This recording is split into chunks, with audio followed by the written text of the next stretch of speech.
અને હવે વાત વડોદરાની કરી તો મનપાનું ડ્રાફ્ટ બજેટ રજૂ થયા બાદ વિપક્ષે અનેક સવાલો ઉઠાવ્યા। વર્ષ 2025-26નું ડ્રાફ્ટ બજેટ રજૂ થયા બાદ શાબ્દિક પ્રહારો કરવામાં આવ્યા। બેઠકમાં લોકોને ખુશ કરવાની, બજેટમાં લોકોને ખુશ કરવાની, ભ્રમિત કરવાની વાતો તેવો અમીર રાવતે કહ્યું। 10 વર્ષમાં સરેરાશ 700 કરોડના જ કામ થયા, ઓછા કામ છતાં 1800 કરોડના પ્રોજેક્શનની શું જરૂર છે તેવો પણ સવાલ કરવામાં આવ્યો। खुद कॉर्पोरेशन कहे છે કે છેલ્લા 10 વર્ષમાં ઓન એન એવરેજ અમે 700 કરોડના કામ કર્યા, બજેટની સ્પીચમાં કર્યું।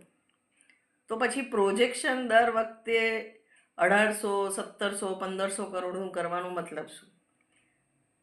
અત્યાર સુધી કોર્પોરેશનમાં 611 કરોડ રૂપિયાનો ખર્ચ થયો હોય કેપિટલ કોસ્ટમાં, ડેવલપ વિકાસના કામોમાં, અને પ્રોજેક્ટ એવું કરવામાં આવે છે કે 1400 કરોડ સુધીના કામ, 1500 કરોડ સુધીના કામ અમે માર્ચ એન્ડ સુધીમાં પતાવી દઈશું।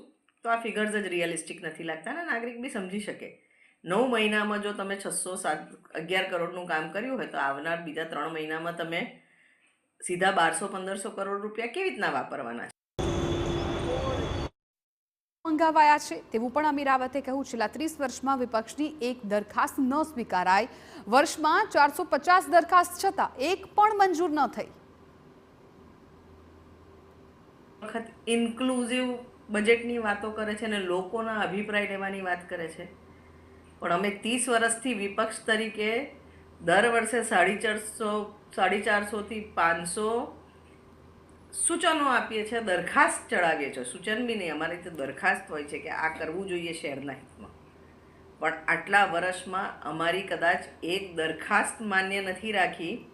વિપક્ષની પાસે એક બી સારું સજેશન ન હોય એવો અહમ રાખનાર આમ નાગરિકોની સૂચનો મંગાવવા મજબૂર થાય એટલી હદે વડોદરા શહેરમાં એ લોકો એક્સપોઝ થઈ ગયા છે।